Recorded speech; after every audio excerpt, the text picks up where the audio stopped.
Clone Wars Season 7 is finally here, and since I love this show to death, to the point where I consider it to be some of the best Star Wars content ever made, I thought I'd cover it in here, but instead of doing one video reaction per episode, as most YouTubers are doing it, I thought I would do one video per every arc of 4 episodes, which I think is the best way of really expressing what each one meant to me, right? This Season 7, which originally wasn't going to be Season 7 at all, is comprised of 3 arcs salvaged from when in 2013 Disney unfortunately cancelled the show, right? These 3 arcs are The Bad Batch, which is going to be the one that we're covering today, and was going to be in Season 7 initially. Then we have Ahsoka in the Underworld, which was going to be in Season 6 after Ahsoka left the Jedi Order, right?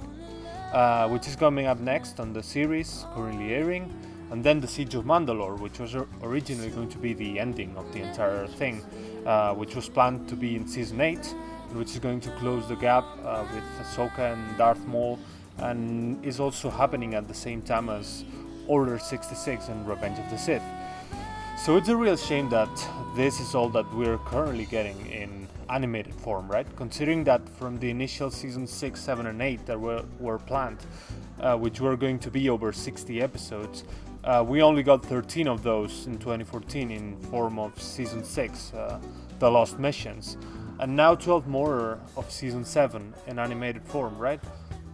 Which means that there are right about 40 more episodes, so around 10 more story arcs that never will make it in animated form, right? And that's a real shame, as there was some real good stuff in there, some real quality material.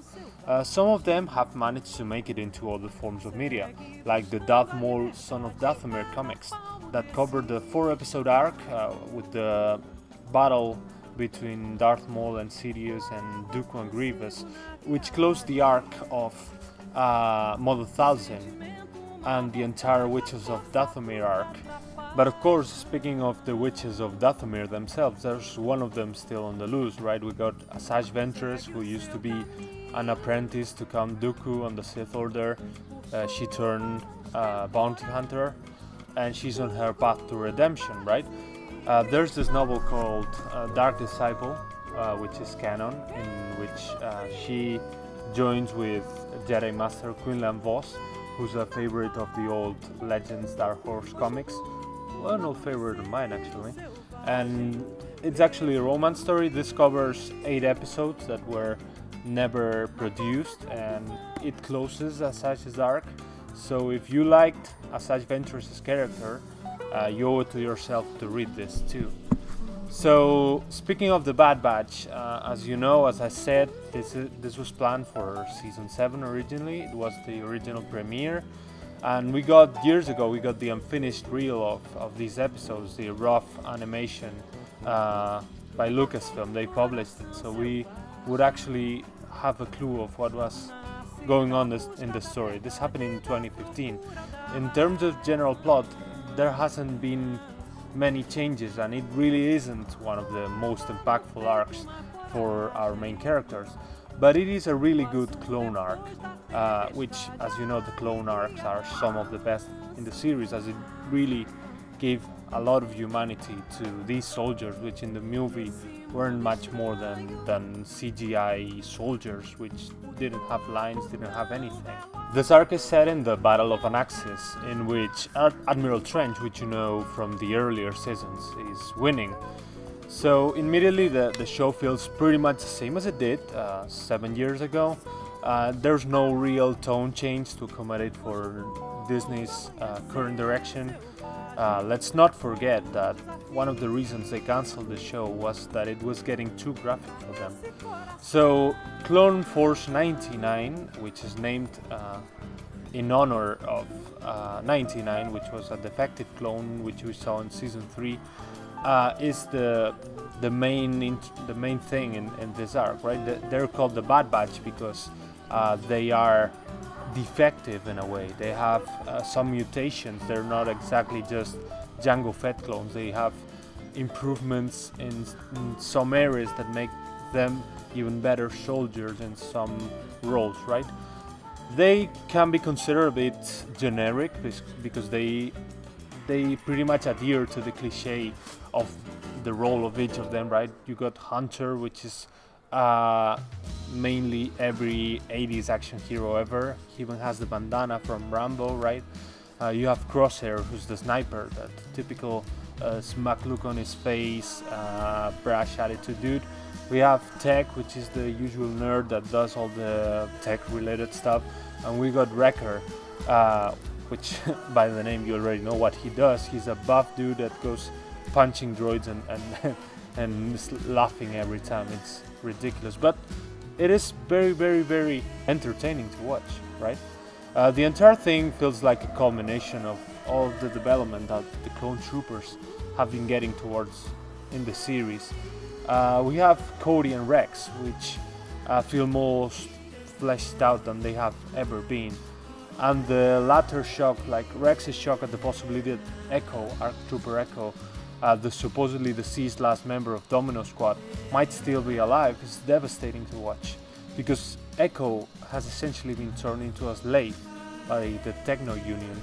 And that really shows, once again, that this is not a playground, this is a greedy war in which people get hurt and get really nasty, right? It's a mostly war-centered arc, but we do get some really good character stuff in it.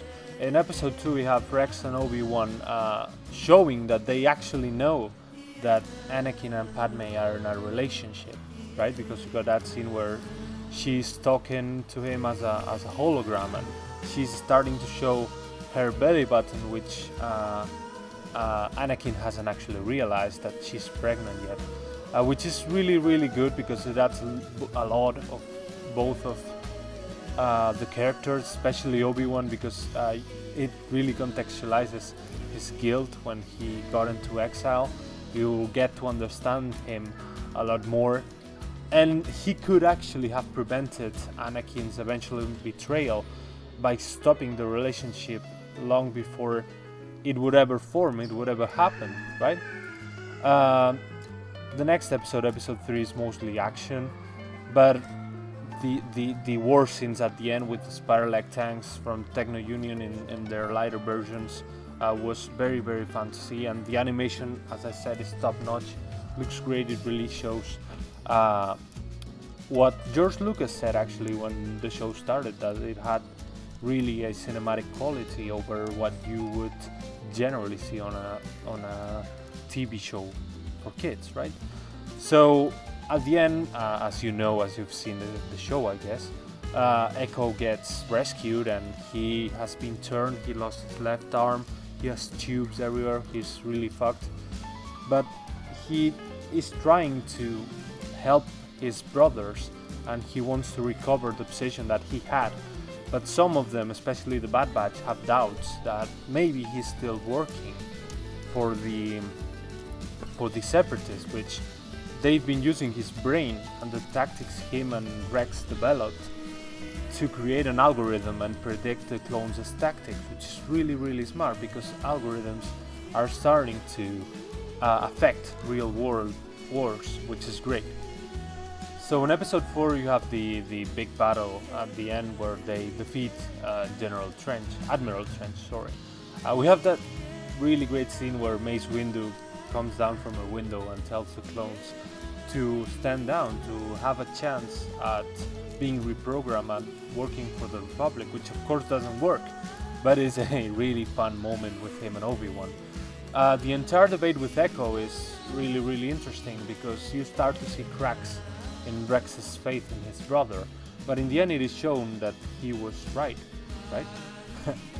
So to me the best part about this episode is how Anakin goes to confront Admiral Trench and eventually kills him ruthlessly, which ends this arc and ties a loose end in the show, in which you've been seeing Anakin eventually becoming more and more dark. He starts getting angrier and being more violent towards everyone, and this is a perfect example where he didn't need to show this violence, right?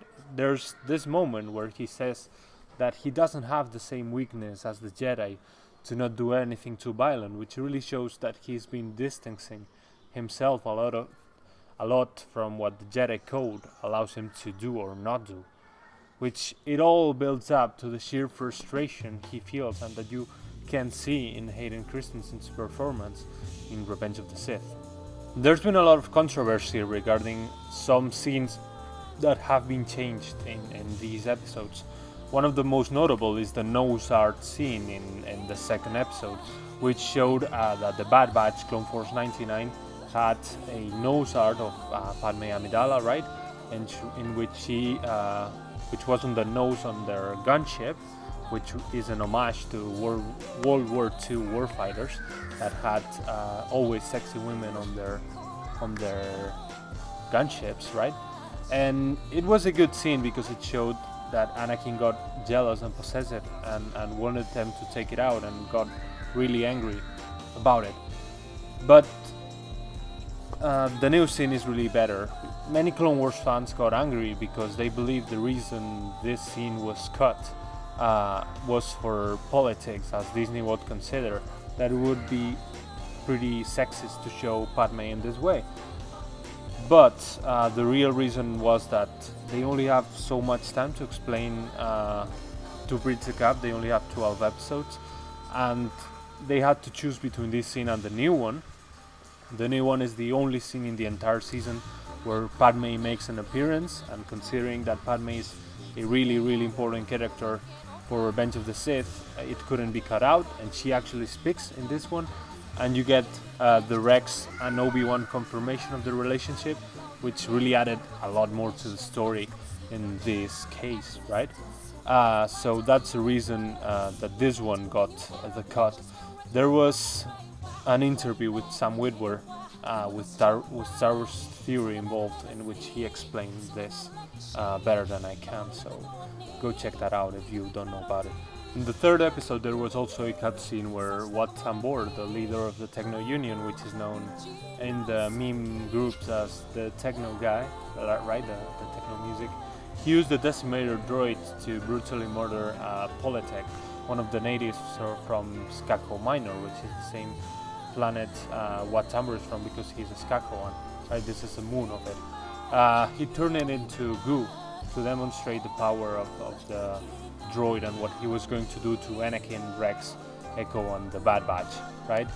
In this cut, I do disagree the most because originally making the prequels, George Lucas wanted to show Wat Tambor and his scientists to be reminiscent of Nazi scientists, right? The kind of ruthless people that would destroy labs this way without second thoughts or any kind of remorse afterwards. As it is, the final version of the scene lacks any kind of levity, as you never feel the Decimator droid could actually kill any of the group. Maybe having a member of Clone Force 99 dying here could have been a good turnout. The situation is still kind of infuriating because it shows the Disney Corporation the same way that had it been quite graphic as one of the main reasons behind the original show's cancellation in 2013, and the same kind that Lucas turned into a caricature with the Trade Federation or the Techno Union in the first place, acting like this, as if Star Wars were only for little kids and that they would be terrified at the sight of that scene. Star Wars has actually always had really violent scenes, and no one complained about those when we were as kids, and when we saw limbs flying from Luke or Anakin flying out, right? Dooku and Jango Fett got their heads cut off, etc. In my opinion, it didn't need to be cut off, as it didn't hurt the episode, but it did hurt it in the final version, as it's only 18 minutes instead of the 22 or 23 that we usually get. So in conclusion, I don't really have much more to add. The Bad Batch is Clone Wars at its best, and the writing and the animation are as good as ever, right? We were in dire need of actual quality Star Wars content after the terrible sequel trilogy, which shouldn't and doesn't belong in canon. Even with the quality of these episodes and arcs, I will keep advocating for Complete the Clone Wars hashtag on social media, as the vision of Filoni, Lucas, and everyone else involved with the series deserves to be seen to its completion, to be seen fully. And I hope all of you are doing well in these complicated times. Stay strong, stay at home, together, and inspire. And I'll see you next time.